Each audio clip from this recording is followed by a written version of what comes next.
Selamat malam semua, salam jumpa kembali di Happy Life setiap hari Jumat. Hari ini kita kedatangan seorang sahabat saya yang orang biasa tapi yang kerjanya luar biasa. Kenapa saya katakan begitu? Karena beliau ini menanam berkah di tempat yang tidak biasa. Saya perkenalkan kawan saya Ibu Marjanti Sadika, biasa dipanggil oleh teman-teman Ibu Yanti. Nah, Ibu Yanti ini kesehariannya sampai saat ini adalah melayani para warga binaan di lapas di Tangerang maupun di Cipinang. Nah, kenapa sih ya bisa seperti itu dan dari mana sih keberaniannya untuk mengerjakan semua itu? Yuk kita dengerin ya ceritanya ya. Asal mulanya gimana. Cianti. Halo Cianti. Halo. Halo Cipani. Halo semua ya. Cianti selamat malam. Terima kasih ya sudah bersedia bergabung bersama kami hari ini. Nah Cianti, saya tuh kenal Cianti juga sebenarnya sudah beberapa tahun ya. Cuma baru kali ini kesempatan nih kita ngobrol-ngobrol langsung bersama teman-teman kita di sini. Nah, Cianti, saya pengen tahu dong, sebetulnya Cianti sejak tahun berapa sih ikut kegiatan ini? Oke, semuanya selamat malam. Nama Sanghyang Adi Budaya, nama budaya. Salam sejahtera buat teman semuanya. Terima kasih buat Cimonik yang udah ngundang di acara malam hari ini. Salam kenal buat semuanya ya. Salam kenal semuanya. Ya, saya kalau ditanya dari tahun berapa, dari tahun 2012, Cimonik. Wah, 2012 berarti cukup lama. Awalnya gimana itu bisa terjun ke sana? Ya, pada saat itu kan belum ada ya, khususnya di Tangerang itu belum ada pelayanan pembinaan rohani agama Buddha ke dalam lapas maupun ke rutan. Jadi satu orang teman saya itu pencetus idenya, dia pada saat itu butuh volunteer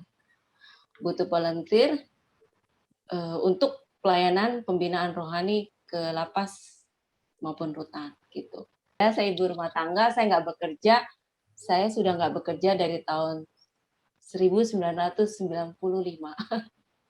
Sudah nggak bekerja. Jadi setelah menikah terus pensiun dini gitu ya? Iya, betul. jadi ibu rumah tangga pensiun dini. Bukan pernikahannya yang dini, tapi pensiunnya yang dini. Pensiun dini. Iya. Karena nggak bisa. Waktu itu kondisinya hamil dan sering sakit terus gitu. Jadinya lebih baik resign aja deh. Sebelum menikah sempat bekerja. Sempat bekerja. Cuma habis pas lagi hamil, akhirnya karena kondisinya tidak memungkinkan, akhirnya memutuskan jadi ibu rumah tangga full time, istilahnya ya. Iya, jadinya nggak bekerja. Jadi pada tahun 2012 itu, sebelumnya sih 2011 sudah pernah ditawarin, cuma itu pada saat itu untuk lapas pemuda gitu.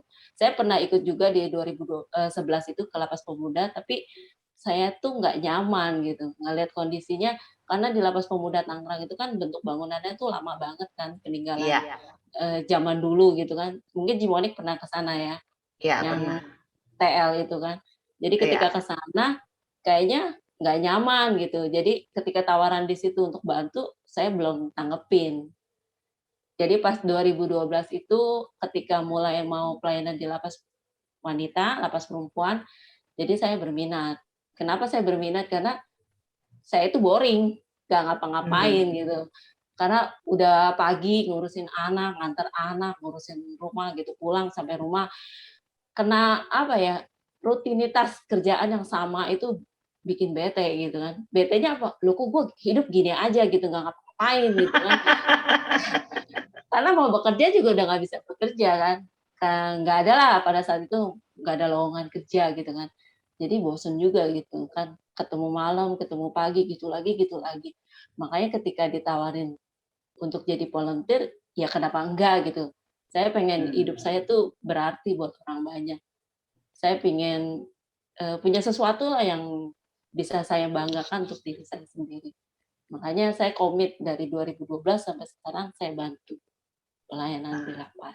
Kebanyakan orang memilih berkecimpung di dunia sosial, tapi bukan di lapas gitu. Iya. Ya kan, karena banyak stigma bahwa lapas itu kan tempat yang gelap, suram, mengerikan, dalamnya terus iya tanda kutip isinya ya seperti itulah gitu ya. Kalau enggak kan enggak di sana gitu ya. Nah, kenapa? Dari mana sih keberaniannya itu gitu? Udah gitu setahu saya Ibu Yanti ini kan kalau pergi itu ke lapasnya yang isinya ya semua itu dalamnya bisa 3-4 ribu. Kok berani ya? Kalau ditanya kenapa mau ke lapas, karena memang pada saat itu nggak semua orang tertarik, Monik. Nggak semua orang tertarik pelayanan ke dalam lapas. Karena memang pada saat itu juga kita tuh volunteer bukan saya doang. Sebenarnya tuh ada 5 orang volunteer, tapi seiring berjalanan waktu berguguran di jalan gitu. Jadi hanya kita berdua yang paling lama dengan Ko Acong, yang paling lama itu, baru beberapa tahun kemudian baru masuk volunteer baru gitu. Ya itu kenapa nggak mau ya karena nggak semua orang tertarik gitu. Karena pelayanan untuk ke tempat lain kan udah biasa kan, udah banyak yang mau gitu. Ke lapas itu spesial gitu, nggak ada yang mau. Gak ada spesial tertarik. Pakai takut. Bukan ya, spesial pakai telur ya, spesial pakai takut. Karena memang benar banyak orang-orang yang baru-baru kita ajak itu, wah takutnya luar biasa. Dari pintu masuk depan P2U sampai ke dalam aja udah takut gitu kan. Kalau bisa lu jangan jauh-jauh deh dari gue gitu kan. Udah takut banget, banyak orang yang seperti itu.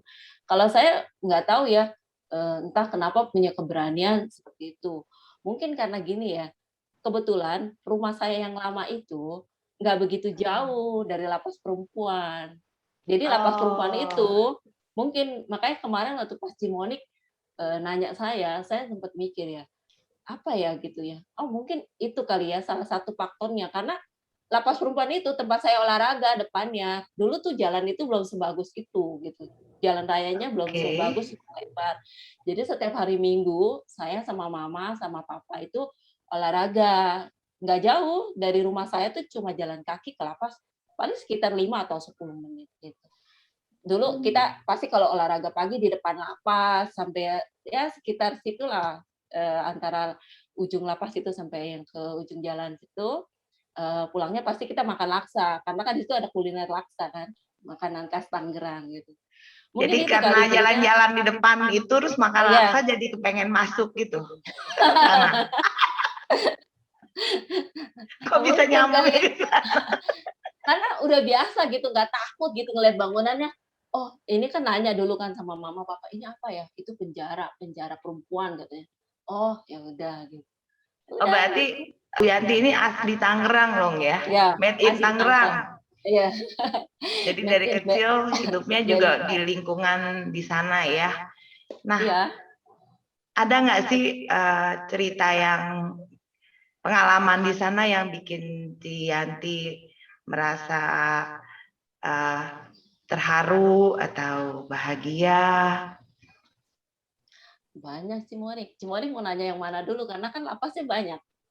Nah itu yang paling berkesan deh menurut Yanti. Mana nih yang bikin Yanti suka di sana? Apa yang bikin? Pasti ada satu joy kan? Ada satu yang membuat Yanti berbahagia ketika ke sana. Kalau boleh jujur, semua tempat yang saya pernah kunjungi itu ya bikin saya happy gitu. Karena saya merasa saya sebuah penghiburan menurut saya pribadi ya. Saya itu sebuah penghiburan bagi mereka gitu. Karena kan kadang mereka juga nggak dikunjungin sama keluarganya gitu kan, nggak ketemu sanak famili. Jadi ketika ketemu orang lain selain teman-teman mereka, itu mereka punya perasaan happy gitu. Jadi saya merasa happy juga gitu, walaupun di tempat yang manapun gitu. Karena saya jujur ya Cimonik ya, aku udah pernah masuk ke 10 lapas maupun rutan. Wow, saya pernah ya nge-record ya. Kayaknya dalam setahun 360 hari itu, satu minggu tuh bisa mungkin sekitar 2 atau 3 kali ya kunjungannya ya. Lebih. Oh iya, jadi Iya. dalam 1 tahun berapa track record yang tertinggi? Wah, oh itu mesti ngeliat di FB. Lupa, waktu itu pas sempat ditulisin di FB itu pelayanan keberapanya gitu, lupa.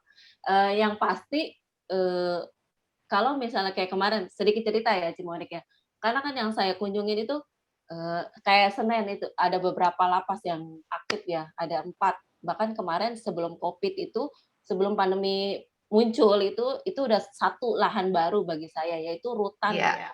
pondok bambu. Jadi ada Wah. 5, ada 5 lahan. Jadi, waktu itu kalau misalnya di runtun dari Senin sampai Sabtu, saya Wah, full udah 1 kayak minggu kerja itu. dong ya, tapi Iya di lapas gitu. Terus iya pindah-pindah kantornya. iya Lapas betul A, B, C, D gitu ya. iya betul. Jadi, Waduh. Senin, saya biasanya pelayanan itu ke Rutan Cipinang, hari Ya. Senin. Hari Selasa itu ke lapas perempuan yang kelas 2A di Tangerang. Hari Rabu itu lapas anak wanita, sekarang namanya lapas kelas 2A. Tidak pakai kata perempuan, tapi isinya perempuan. Hari Kamis itu saya ke lapas Cipinang, hari Jumat itu saya ke rutan Pondok Bambu, hari Sabtu itu saya balik lagi ke lapas perempuan kelas 2A Tangerang. Jadi kalau pas lagi bentrok itu 1 minggu full 6 hari. Tapi yang rutin setiap minggu saya datengin itu, lapas anak wanita di hari Rabu dan lapas perempuan di hari Selasa sama Kamis. Kalau misalnya ke Cipinang itu kan, 1 bulan 2 kali. Kalau di rutan Cipinang 1 bulan 1 kali. Rutan Pondok Bambu saya udah komit, bolehlah ya 1 bulan 1 kali gitu. Kalau 1 bulan 2 kali, 3 kali kayaknya bonyok juga. Karena lumayan jauh, Bu. Iya, iya betul. Dan Pondok Bambu saya kan jauh. melihat bukannya pergi dari Tangerang itu ke Cipinang itu sepertinya butuh perjuangan ya, sampai Ya, sampai naik transportasi kereta. umum ya, kan Naik kereta api. tidak ada yang nganter ya, Nggak ada, Bu Yanti ya. Jadi nggak ada. naik transportasi umum, Uber-Uberan kereta, Uber-Uberan busway ya, seingat saya seperti itu ya. Iya betul, kereta Itu yang sekalian lebih dominan. olahraga atau gimana itu? Sekalian olahraga juga. Nah, tadi balik lagi Cimonik, kalau Cimonik tanya yang paling, membuat haru itu, ada 3 tempat sih. Ada 3 tempat yang semuanya bikin saya terharu gitu. Yang paling kalau paling pertama itu yang di lapas perempuan itu. Kenapa saya bilang itu perasaan senang ya, saya nemenin warga binaan yang waktu itu memang, butuh pendamping untuk pengobatan di luar gitu. Jadi saya tuh bener-bener dampingin dari dia masuk rumah sakit, sampai dia operasi, sampai pulang ke rumah, ke lapas gitu. Itu dia yang bikin saya, dampingin. Bahkan saya sempat nginep segala di rumah sakit itu Mangunkusumo dan tidur di sofa. Saat itu saya nggak mandi loh. Jadi nggak ada tidak ada keluarga, jadi Ibu Yanti yang menemani ya di sana ya. Eee, kalau dibilang nggak ada keluarga, nggak juga, ada papahnya. Cuma kebetulan saya waktu pada saat itu bantu galang dana untuk, warga binaan itu, gitu. Oh, Iya, oke. sebenarnya kalau misalnya secara, itu bisa dibantu dari pihak lapas melalui dinas sosial. Cuma pada saat itu urgent banget, nggak bisa nunggu lama-lama. Tidak bisa menunggu antrian ya, Iya, jadi ya. betul. Jadi ada sistem antrian, tapi Ya. karena ini sudah emergensi harus segera ditangani. Iya, jadi Oh, kita oke. galang galang dana gitu. Sebenarnya bisa dibantu, cuma namanya itu kan ada prosedurnya ya. Jadi pada saat itu butuh, ya udah kita galang dana. Jadi saya bantu nemenin, ada papahnya juga yang nemenin. Cuma karena saya yang pegang dananya, jadi saya yang wajib datang gitu. Yang bikin serunya itu ya itu ketika dimasukin rumah sakit swasta dan katanya bisa untuk operasi di sana, ternyata nggak bisa. Jadi saya baru pulang doang dari pelayanan rutan Cipinang, masih di kereta api, dapat kabar dari rumah sakit kalau dia nggak bisa dioperasi di rumah sakit swasta di Tangerang, dan malam itu juga harus dibawa keluar dari rumah sakit itu untuk dibawa ke Cipto Mangunkusumo. Jadi ya udah pulang dari Rutan sampai stasiun Tangerang, saya langsung ke rumah sakit itu, ngurusin administrasinya dan ikut mobil petugas, kan tetap dikawal ya, prosedurnya tetap dikawal oleh petugas dari lapas. Saya ikut mobil pihak lapas, ngawal sampai ke Cipto, dan sampai Cipto itu udah malam banget, udah jam 12, dan nggak mungkin juga saya harus pulang dan besok pagi harus datang. Terpaksa saya nginep di situ. Itu yang pengalaman luar biasa ya, is the best. Jadi tanpa mandi, tanpa salin baju, tidurnya di sofa. Wow. Tapi itu bagaimana ya dengan kegiatan yang seperti itu? Ini dari keluarga sendiri gimana reaksinya? Karena ini kan nggak gampang ya. Mungkin awal-awal gini ya, awal-awal pelayanan itu kan di 2012 itu kan baru megang satu lapas doang kan, lapas perempuan. Jadinya durasi untuk pergi-perginya itu kan nggak sesering sekarang gitu kan.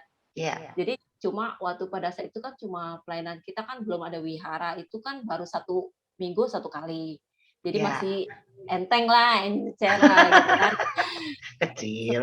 Iya. Jadi izinnya masih nggak susah-susah banget gitu kan.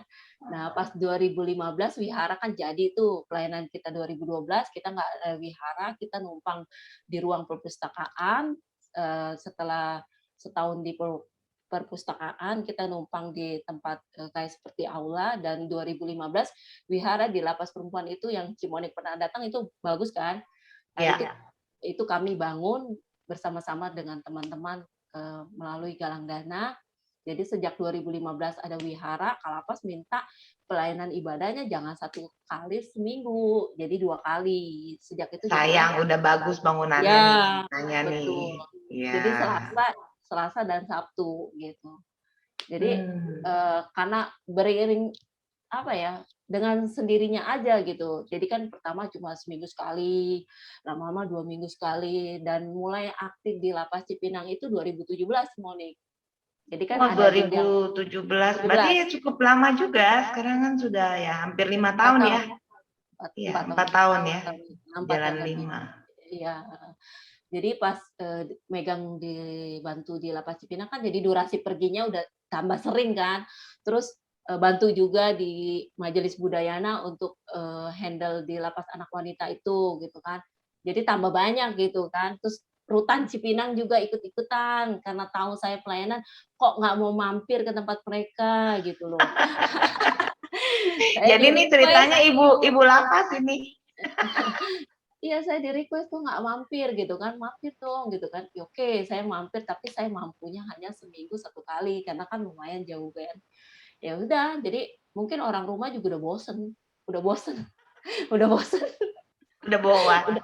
Iya, udah nggak aneh. Jadi anak-anak tahu kalau misalnya saya hari ini, oh iya mama mau ke lapas gitu. Jadi udah nggak ada masalah gitu. Anak-anak juga kebetulan kan sebenarnya dari 2012 itu nggak tega ya, ninggalin anak saya yang paling kecil itu pada saat itu baru kelas 5 SD loh, Cimonik. Saya tinggal pelayanan ke lapas itu dia baru kelas 5 SD. Dulu kan pelayanan kita sore kan, jam 2 ya. Jadi setelah pulang nganter sekolah, urusin dia makan, ganti baju, saya di rumah kalau lagi nggak ada orang, misal papanya kan kerja gitu, di rumah kalau lagi cuma berdua, saya izin sama dia, kamu diam-diam di rumah ya, tutup pintu rapat-rapat gitu, jangan keluar rumah, mama mau ke lapas dulu gitu. Kan sebentaran doang. Kayak rumah dimasukin orang, maknya malah masuk ke penjara. Saya bingung nih. Tiap hari lagi.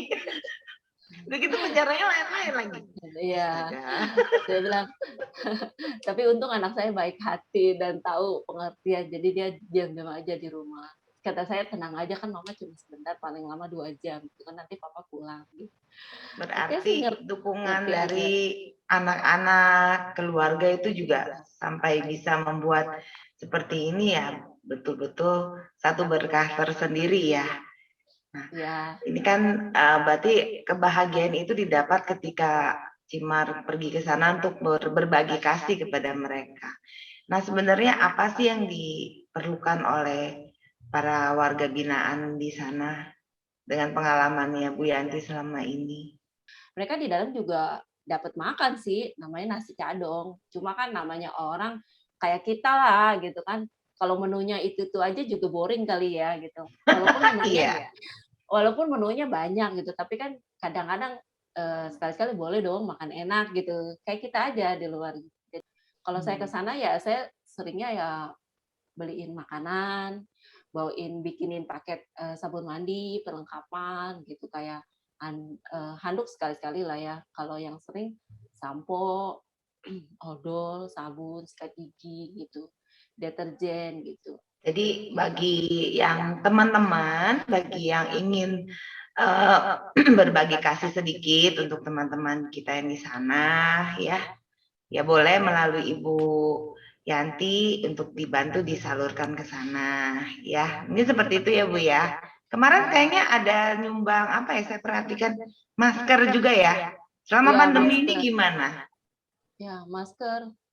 Selama pandemi malah walaupun saya nggak pelayanan ibadah, saya rutin kirim makanan ke Lapas Cipinang 1 bulan 1 kali, kadang 1 bulan 2 kali.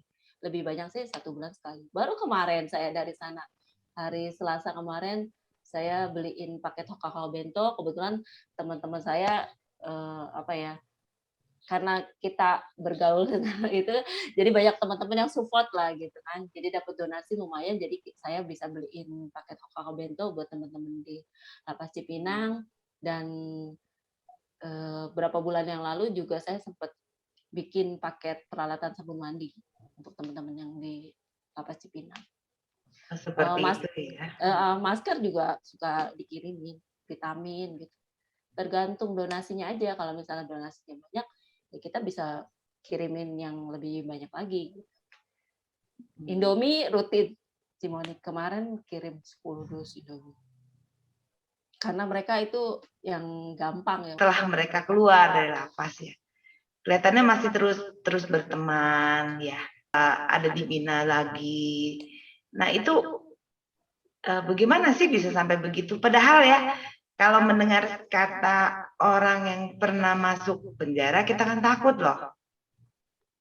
Ya. Kalau saya sih, kita kenal jambu ya, Ci Monica. Kita jambu, Nah, oke. Iya, jambu itu artinya itu jambu itu janji bui.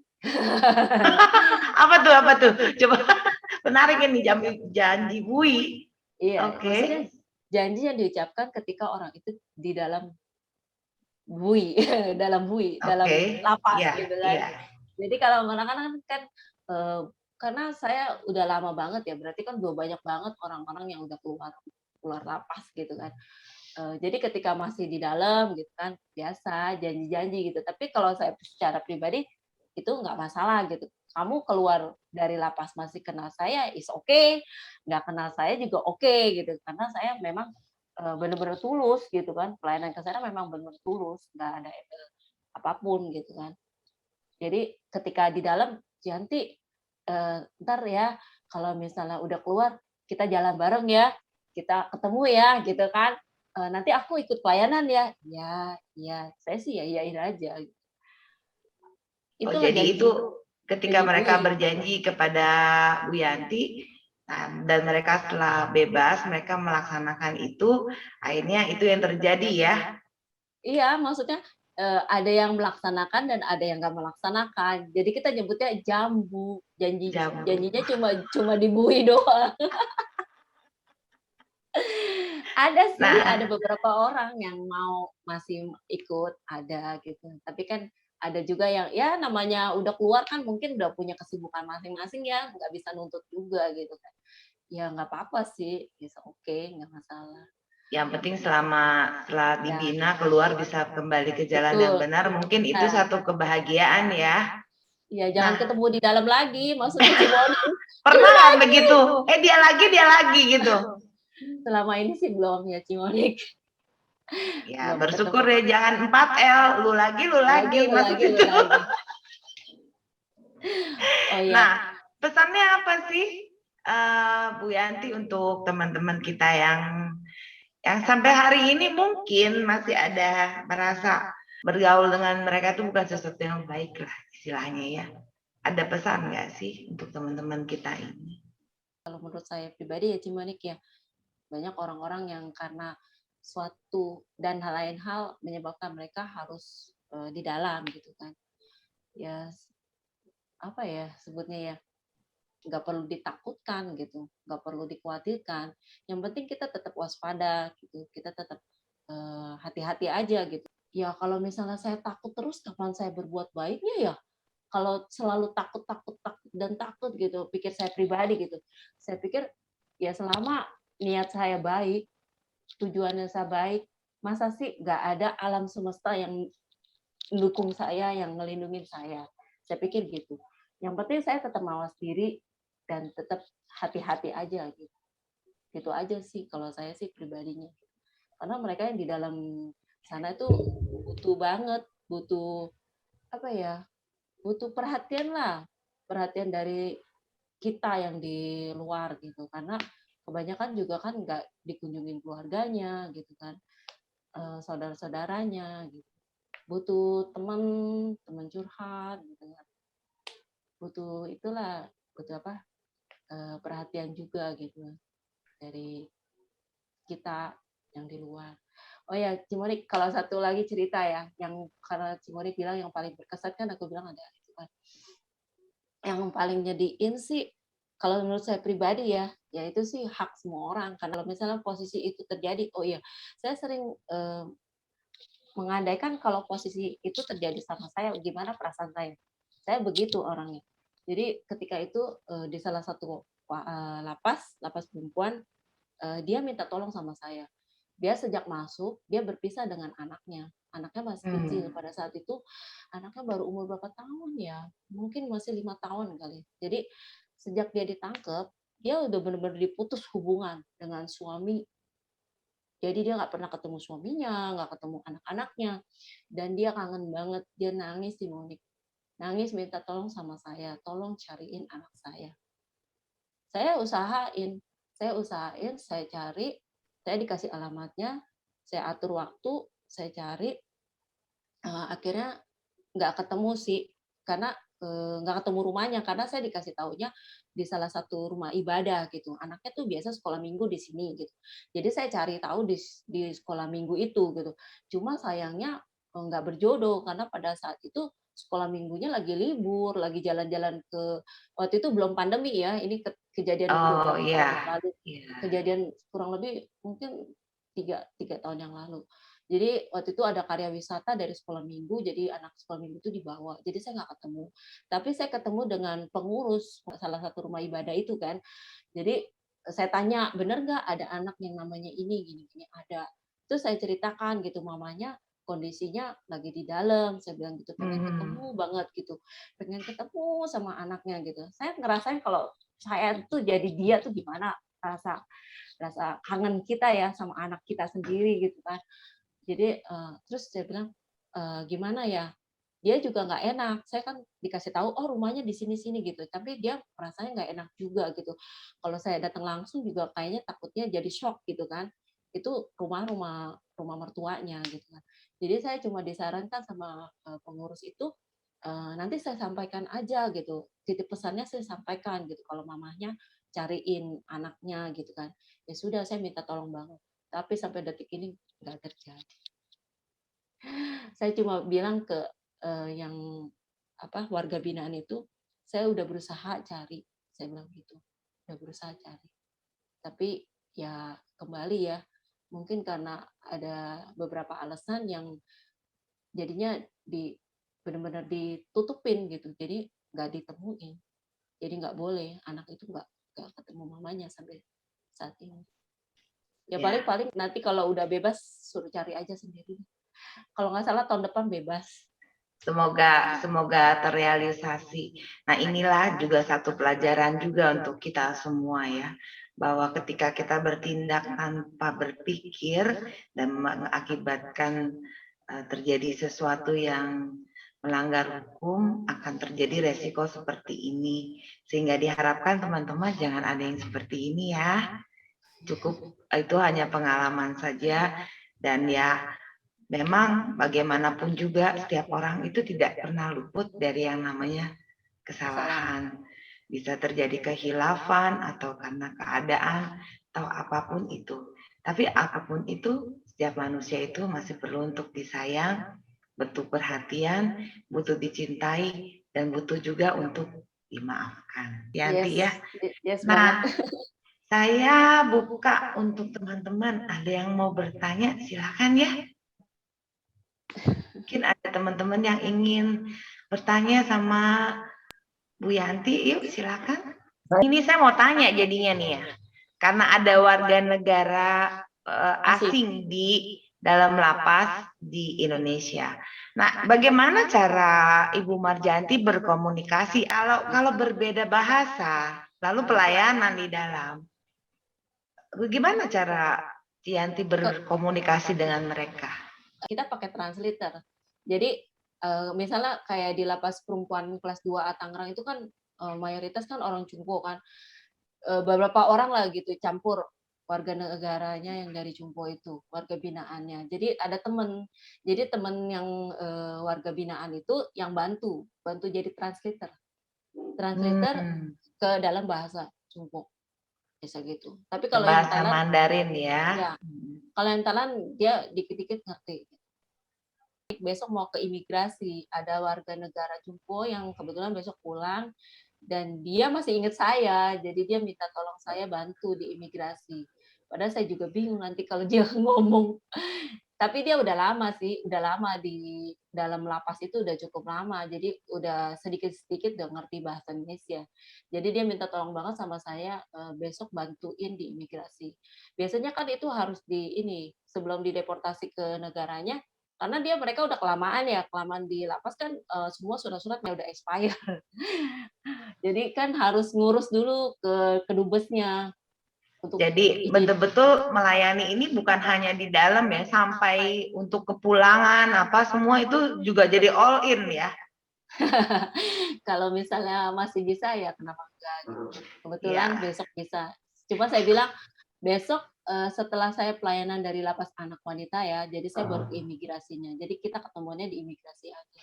Karena prosedurnya kita belum tahu Cimonik, jadi dia harus dikarantina. Biasanya sih harus dikarantina dulu. Jadi selama ngurusin surat-surat izin dia keluar negara kita ke kedubes itu dia harus di karantina di imigrasi gitu. Harus menginap di kantor imigrasi beberapa hari sampai urusannya beres dan tiket pesawat sudah dibeli dan pulang. Biasa gitu. Tinggal lihat besok aja gitu. Ini. Jadi bukan hanya mengurus masalah yang di dalam yang cuma datang kebaktian, terus juga sampai mengurus yang sakit, sampai pun mau pulang kalau yang bukan warga negara Indonesia pun diurus sampai berangkat nih. Oh ini luar biasa banget. Ya, kalau mereka minta Cimonik, kalau mereka nggak minta ya enggak lah. Oh ya, satu lagi. Cimonik satu lagi yang karena tadi itu aku cerita yang lapas perempuan yang sakit ya. Yang di lapas sakit juga pernah waktu itu kejadiannya di Rutan Cipinang. Jadi beruntung saya sempat nengok gitu. Jadi pada saat dengar dia sakit, kebetulan saya pelayanan ke lapas Cipinang. Lapas Cipinang sama Rutan Cipinang kan Cimonik tahu deketan kan. Iya, sebelahan. Jadi dia sakit dirawat di rumah sakit Pengayuman. Jadi ketika saya dengar dia sakit, saya sempetin ngunjung sebelum saya masuk ke lapas Cipinang, saya ngunjung ke rumah sakit Pengayuman, tengok pada saat itu kondisinya masih baik-baik saja gitu. Seminggu kemudian saya kan ada pelayanan lagi ke Rutan Cipinang. Jadi sebelum masuk Rutan saya sempat tengok lagi, di situ kondisinya kayaknya udah mulai agak kurang bagus. Beruntungnya saya sempat nengok karena berapa hari kemudian saya dengar beliau meninggal dunia. Meninggal karena sakit, karena memang sakit. Dan jadi saya juga ke rumah duka juga. Jadi memang banyak ya. Jadi banyak kejadian tidak terduga. Inilah memang jiwa sosialnya memang sudah di situ ya. Jadi apapun terabas terus Ci. Jadi ya semangat terus ya. Ada lagi yang ingin bertanya? Ayo. Dibuka kesempatan untuk bertanya, silakan. Jarang sekali ya yang memberikan pelayanan seperti Ibu Marjati ya. Nggak banyak ya. Salut. Sebuah tantangan yang cukup cukup menantang gitu. Adventure. Soalnya ini udah kayak kerja kantor dari Iya. hampir setiap hari, 7 hari itu bisa di lapas terus tapi ganti-ganti. Ibu Shirley ingin bertanya ya? Silakan Bu Shirley. Itu atas kemauan sendiri apa disuruh tuh masuk ke lapas? Tadi di awal saya bilang karena 2012 itu teman saya mau mulai pelayanan di lapas perempuan, jadi butuh volunteer. Jadi saya ditawarin, saya mau. Terus jadi jatuh hati sampai sekarang. Jadi memang awalnya ditawarkan untuk jadi volunteer, akhirnya sampai sekarang akhirnya nyangkut di situ, jatuh hati kepada lapas. Ini unik dan luar biasa ya, kalau menurut saya. Saya nggak takut sih masuk ke lapas laki-laki.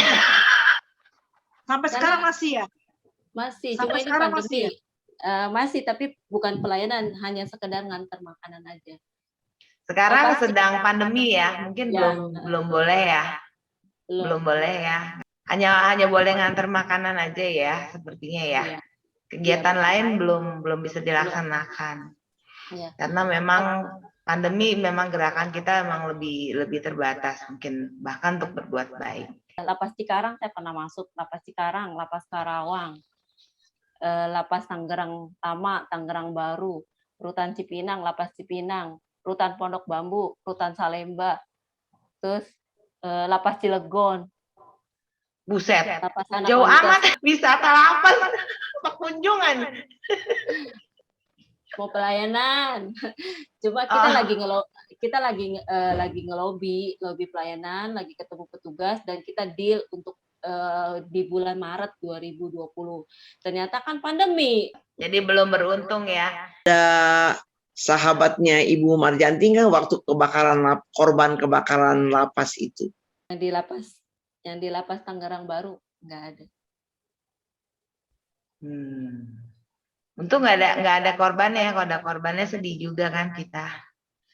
Ini ada Pak Tukiman Darmagayo. Halo, selamat malam.